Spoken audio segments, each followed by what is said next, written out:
What does it look like to be deeply rooted in Christ in a world of cultural chaos? Welcome to the Equip Podcast. I'm Mark Vance, the lead pastor at Cornerstone Church of Ames, and each week we want to look at core biblical truths that will equip you to live a life of faithfulness, to be salt and light wherever Jesus has called you. I am joined today on the Equip Podcast by a very special guest, Troy Nesbitt. Welcome out to the Equip Podcast, Troy. It's great to be here. So for anybody who doesn't know Troy, I don't know how you wouldn't if you listen to the Equip Podcast, but Troy is the founding pastor of Cornerstone Church. Actually had the privilege of starting Salt Company in 1987. And was 1887, did I say that? In the midst of the years after the Civil War, Troy started Salt Company and is the guy that, in terms of being a lead pastor here at Cornerstone, was my boss, handed leadership off to me, and has mentored and helped me a ton throughout my ministry and my life. And so we thought, as we kind of wrap up reflecting on the seasons of life lessons, Troy, I wanted to have you here because you've been an incredible model to me of somebody who, entering the sage stage, has figured out not how to do it perfectly, but how to do it really, really well with grace. How do you release leadership? How do you empower the next generation? And you also have some wisdom and perspective, not just where you are, but at how you're walking with your parents who are in life. So let's just get a little bit of the details here. How old are you right now? 63. Do you consider that like in the winter of life? How do you see that? Well, if you think about life in quarters, I'm definitely in the fourth quarter of my life. And, you know, my wife struggles for us to be old. I don't know if you're old. When does that category shift? I mean, what is the age that you technically become old? We're grandparents. Yeah. I always thought, I think it shifts the older I get. I used to think, I think in your 20s, you think people in their 40s are a little old. You do. And Absolutely. I think now in my 40s, I think, I don't know. Yeah, the students these days, they have a phrase called UNC. They call you UNC? Yeah, they do. A freshman student will call a senior student UNC. And so the SALT director, who's usually the oldest person in the college ministry, they always call them UNC. And so these guys are in their late 20s and 30s. 20s is old, and apparently. I said, what does that make me? What do they have a name for you? Well, you're just like extra UNC? Well, it was a little sacrilegious, but they said ancient of days. Oh, gosh. Okay, well, we didn't title it. Yeah, we didn't say the winter is the ancient season of life. It's a season of blessing and wisdom. Oh, my word. Right. Okay, so give us a little insight. I want to talk kind of first half on that pivot into kind of the final quarter of life, how people navigate.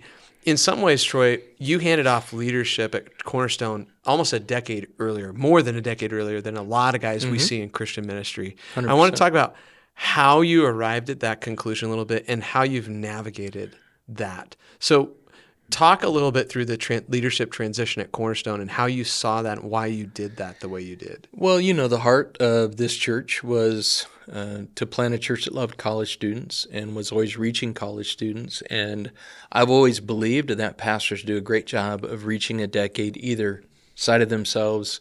Really good pastors can get 2 decades. Nobody gets the third decade. Mm-hmm, mm-hmm. And so if we wanted to be a church that was reaching the next generation, we had leadership that was closer than 3 decades away from them. And so, honestly, I never thought about transitioning out as young as I was. I was 53.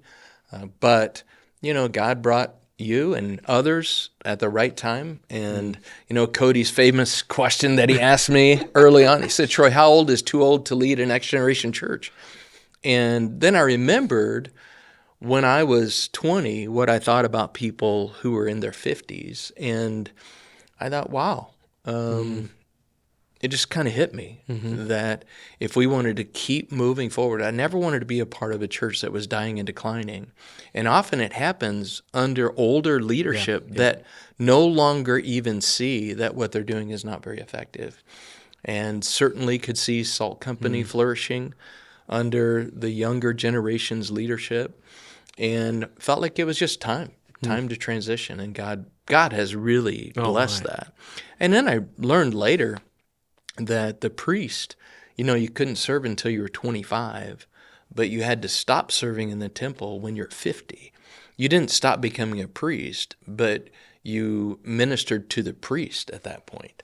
And so it wasn't a retirement, but it was a reallocation of time and energy. And so I thought, wow, that's maybe what God had just led me to do. So I want to click on that. You just said not a retirement, but a reallocation. A reallocation. So right. a lot of people, when they hit that final quarter, the winter season of life, they're thinking, boy, I've worked hard to save up, to get whatever I need so that I can retire. How do you think about retirement? Like, how do you see that? And I hear some people be really strong, like, there's no such thing as retirement. I'm like, right. I do think some people need to be told, like, if you're trying to run the same pace of life in your 60s and 70s as you did in your 20s and 30s, I don't think that's particularly wise. But how do you see that? Yeah, I think, first of all, retirement is not a biblical idea. But I think sometimes we get angry when we don't find something in the Bible. Definitely, God has given us seasons to live our lives, and when you get to be the age and stage of the last quarter of your life, it is time for you to transition away from the point leadership and give it to the people who have more energy and more courage and are quicker on their feet and faster thinking. We applaud the fastest runners. And we gather in stadiums to applaud them, but we're fully engaged. If it wasn't for those of us that were in the crowd and those of us who are paying the way, there wouldn't be opportunity to applaud them. And so I think being a super fan is a great thing to become, but shifting from the work stage of life to the wisdom stage of life, when you actually equip others to do the work of ministry. And all of ministry is about equipping others. But I think sometimes we as ministers don't think about transitioning the authority of what we've earned to the next generation and helping them to do the primary leadership and work. What were some of the things that, as you reflect on it, Troy, were hardest? And what were some of the things that were best? And I would love you can even personalize it to me. Like, I think sometimes when people go through this transition in leadership and this kind of pivot to that final quarter, one of the things I think that does make it hard is when you're in your 20s and 30s and you feel like you're ready to run, sometimes you're like, oh, great, I got the ball. Now I can, and you just go run. Yeah. And I think that there are things that when you're younger and the recipient of leadership that's handed to you, you can do that help that go well and that hinder that from going well. So maybe give a little bit of coaching down to the person who's on the other side, like my age, the person transitioning into leadership. What are things you'd help them think through? Yeah, I think that we've all heard the phrase, the older I get, the dumber I feel. And the younger you are, the more you think you know everything about everything. For sure. And so there's a shift in an understanding of how much you don't know. And there's an eagerness in youth that I think should be encouraged, but youth without the boundaries of our limits, I think is foolishness. And so that's why we have plurality of elders that lead in the life of the church. But you can have younger and older elders. And when you get to the stage that I'm in, the hardest thing to shift away from is the authority that you had, the ability to really make decisions. But one of the guys that transitioned out of being a lead pastor, he was a lead pastor for 40 years, actually did it quite a bit longer than I did it. I said, what was the primary thing that you learned when you shifted out of being a lead pastor? And he said, I learned how bad how my ideas were no longer the best ideas, right? And it had nothing to do with his ideas changing. It had everything to do with people no longer being under his authority. Wow. And so when you see the church is almost aging out in terms of leadership, and you see new churches start that get all kinds of acceleration, but they're almost always led by younger leaders. I think you were with me when we were out in Oregon, And there was a guy in his 60s still doing college ministry. Oh, yeah. And he was frustrated. He was frustrated with all the ideas of students. And he looked at me and he said, what are you going to do about all of this dysphoria and all that kind of stuff? And I said, dude, I have no clue. But I looked over at Jack. Yeah. Jack was our guy that we sent out to be the SALT director. And I said, I don't think God is even going to give me the answers on how to navigate this cultural moment. But I believe in him.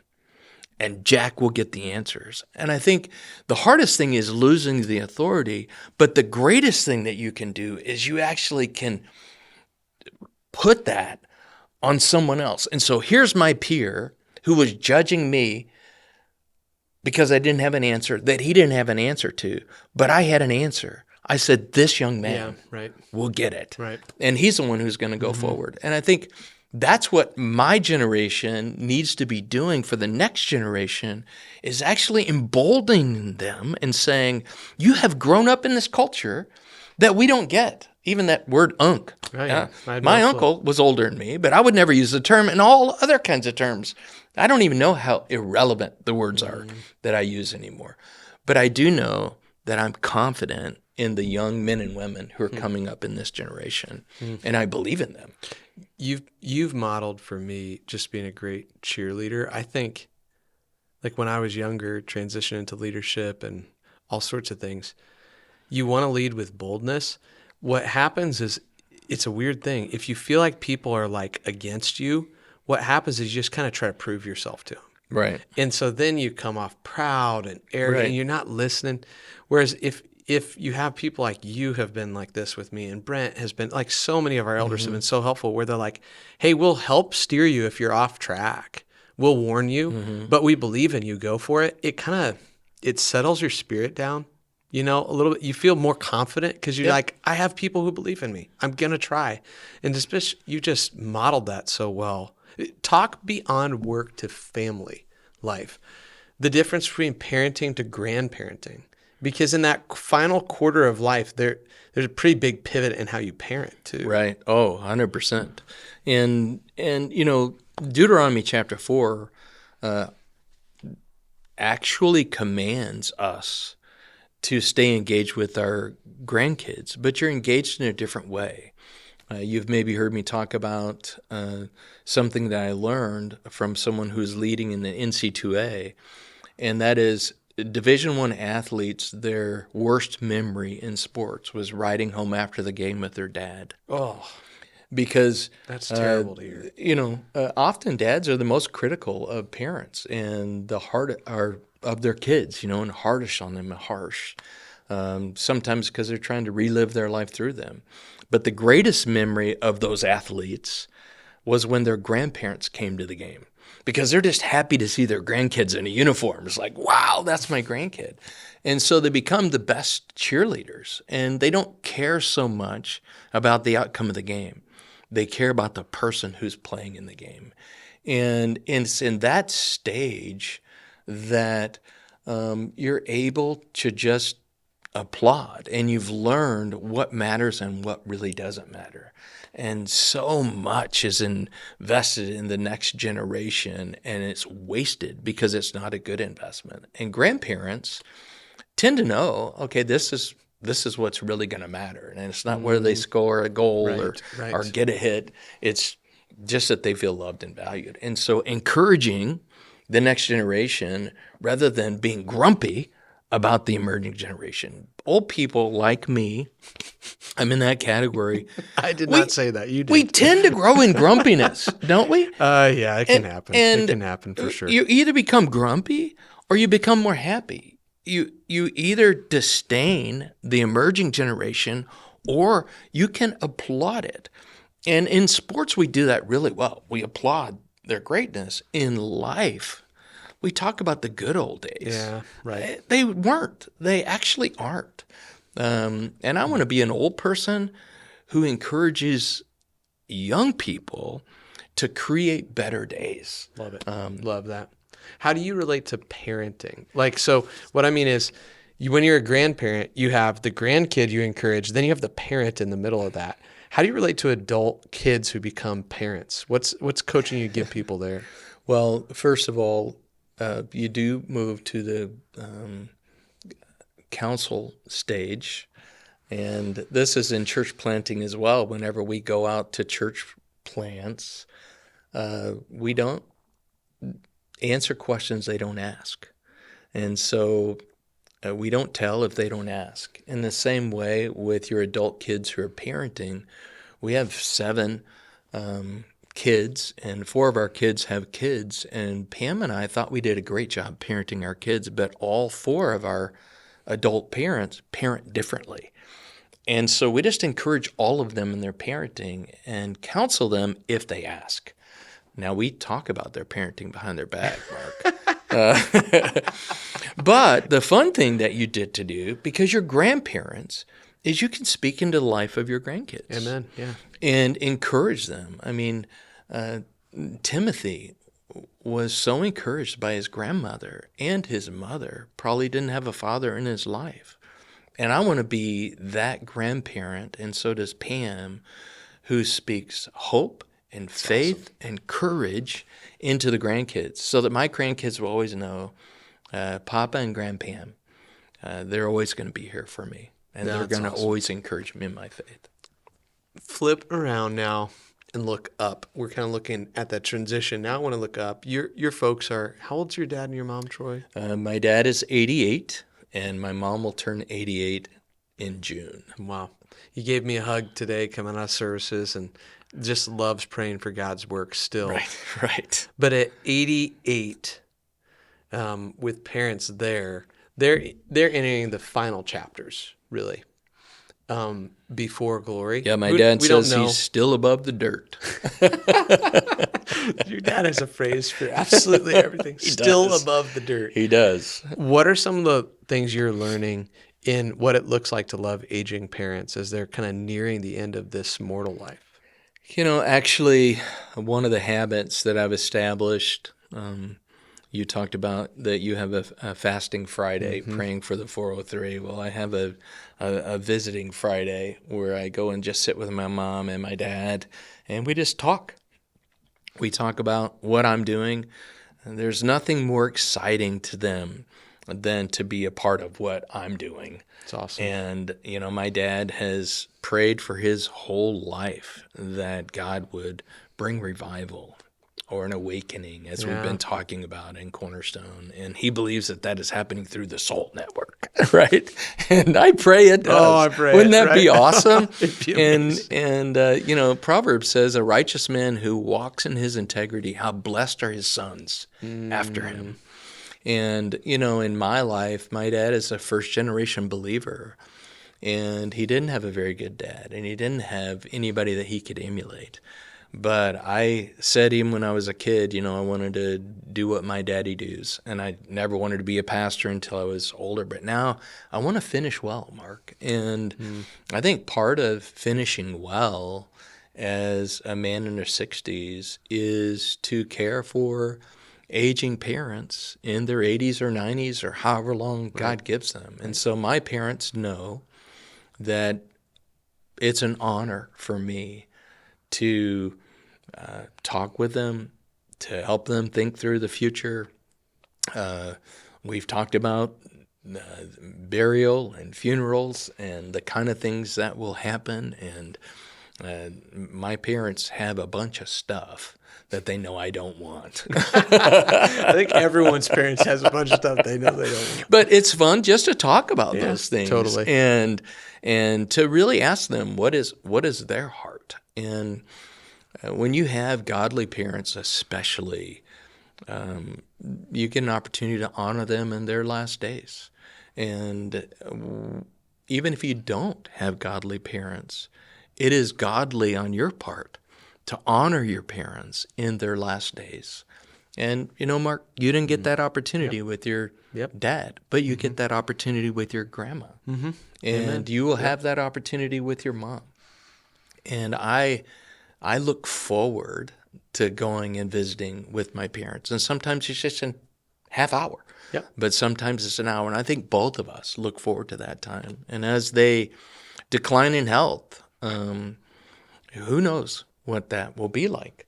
But they know, and I know, that if I'm healthy, I'm going to be there for them, to care for them. Yeah, it provides a huge security. When we've kind of gone through this series stage of life, Troy, one of the things people have talked to me about is if there's not a tight relationship with kids, how scary end of life becomes. Because you're thinking, I'm aging, my physical, mental, my capacities are going down. So I know somebody's going to have to help me, and I don't know. So I think a lot of the epidemic of when we talk about end of life and the need to pay for huge medical bills and all that, Right. I actually think some of that is just tied into there are a lot of old people in America who don't think there's someone who's going to honor them and care for them. Yeah, I it's really sad. don't think that. And that right there feels like for anyone who's in my age or your age, just the privilege to literally, it's a privilege to say, I can care. Like that's a role that I can take. We can't do everything, but just to walk with my mom, my grandma, it's a super privilege. Yeah. They've cared for me for so many years. I get to return a little bit of the favor, you know? Yeah, in fact, before there was retirement plans and investment plans, the plan was to have children. Yeah, that's exactly And right. to love your kids and to raise your kids in a way that they would want to take care of you at the end of life. And, my sister lives in Story City, and, she is also vitally involved Yep. in my parents' life. And it's not a hassle. It's an opportunity to It's a great to perspective. love them back. That's a great perspective. And, my parents are more put out by their inabilities than I am put out by their inabilities. And I drove one time last year with my dad, and I decided I'm not doing that anymore. But I'm so grateful that he can still drive. Yeah, totally. Right? It's so but true. if I'm with him, I'm going to be driving, right? Yeah, And yeah. my mom doesn't drive anymore, but she can still drive. And they enjoy less. But I know what they enjoy most is God's people and their children and their grandchildren and their great-grandchildren, and how valuable are their prayers for me over the years. Amen. And I want to step in that gap for them and pray for them and usher them into eternity with grace. Well, you've been a great example to me, Troy, on the transition of leadership. Just so much wisdom there. You're not fully in retirement stage. And to be honest, I don't think you believe in that totally, and I don't really think I believe in that totally either. Yeah. I think we've watched enough people go into inactivity to realize that's a pretty bad thing for people. We just want to do it at a different pace and with a different posture. And you've modeled that transition super well. And you're still, unbelievably active in all that God's doing in the SALT Network. You're coaching and preaching more than I think you probably ever have to this point. And so the idea that you're transitioning to inactivity is hilarious to me. But it's a different type of activity. Sure. It's a different posture that you take in that. And that's been I think one of the great privileges of the Seasons of Life series is to look now at the church that God has made Cornerstone into and be like, oh, we have examples like the Tweets and your parents who are like, oh, they're finishing well. Right. Okay, so I can study that. And then I have you guys, and I have the Habercamps. I have all these people 1 or 2 clicks ahead. It has just been a really cool Well, think about thing the to group reflect in Cornerstone now that Kip leads Encore. Oh, yeah, Encore. We didn't have Unbelievable. Encore back in the days. We started with a bunch of people in their 20s and college students, and now one of the fastest growing demographics in this church is people that are 60 and older. Absolutely. I have a lot of peers here and a lot of people that are older than me. And we didn't do funerals. The only funerals we did were, unfortunately, of children. Oh, yeah. And now people are dying because you They're can't old. live forever. Yeah, you can't live forever. Right? And so I don't want to do your job anymore because of the complexities of your job and the number of people of your job. But I want to always do a job. Amen. And I want to do what I'm good at, and I want to do more of less. Have you heard that? That's a you have great to do phrase. so many different things. Yeah. And I want to do the things that I've become best at, and I want to do more of less. And so I think I can coach young pastors and planters and give wisdom and insight to marriage and parenting and all of those kind of things until I no longer am able to do that. But I think I've got a lot of years left for me. Amen. And I think this generation can always pray. There's never been a day of my life that I've not been prayed for. And I think the older I get, the less things that I have to get done in a day. I want to be a better man of prayer and a godlier person who prays in whatever God is going to do in the future. Amen. Well, Troy, thanks for popping into the Quit podcast. More so, just thanks for the life you've lived, the legacy you're giving to Cornerstone. It's a huge gift, and so love you dearly and thankful for your time. Well, I'm grateful for you, buddy, and look forward to what God is going to do in the future.